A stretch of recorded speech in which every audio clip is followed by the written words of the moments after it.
Hey guys, pagod ka na rin bang mag-isip ng uulamin ninyo sa araw-araw? Nako ay dama kita, kaya naman idagdag mo na sa recipe mo itong aking pork beefsteak. Nako, napakasarap ng paraan ko sa pagluluto ng pork beefsteak. Kung hindi ka ganito magluto, aba ay panoorin mo yung recipe natin ngayong araw. So yun nga ang ating lulutuin, pork beefsteak. So ito po ay pork beefsteak Tagalog daw.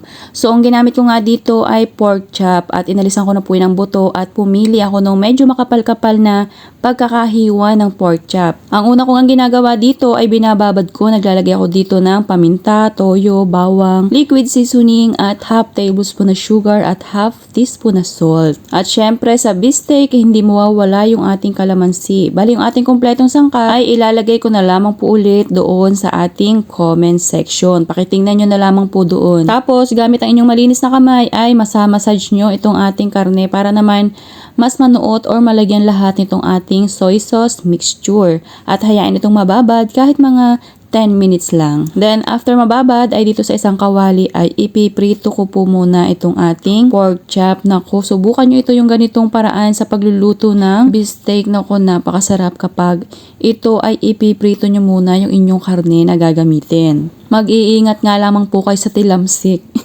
Kita nyo naman muntik na po akong tamaan dyan pero buti na lang nakailag ako. So kapag naprito na nga ang magkabilang side nitong ating pork chop ay syempre po ay pwede nyo na po yung hanguin. Then iset aside po muna natin. At sa isa naman pong kawali ay igigisa ko dito yung ating pinakang onion ring. So yan po bahagya ko lamang lalantahin or igigisa. At after natin magisa ng bahagya ay akin po muna yung i-set aside dahil ito po yung ating ilalagay sa pinakang pinali ng ating pork beefsteak. At nagisa nga po ako dito ng panibago ulit na sibuyas. So ayan po yung ihahalo natin do sa atin yan lulutuin. After nga magisa ay ilagay ko na dito yung aking pinrito kaninang pork chop. Hiniwa ko na nga po yan sa gitna para naman mas lalong manuot yung ating pinakang sauce dito sa ating karne.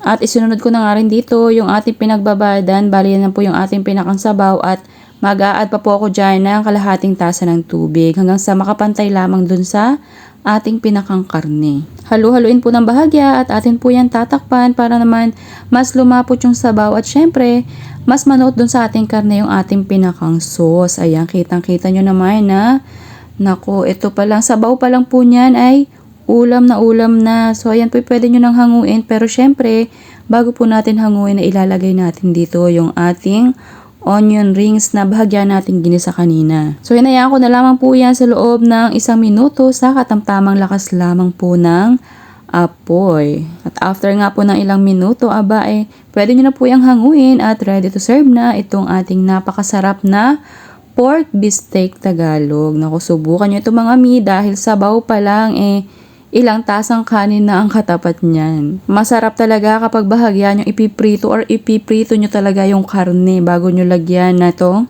pinakang sarsa. O, ano pang hinihintay mo? Mamalengke ka na at lutuin mo na rin ito.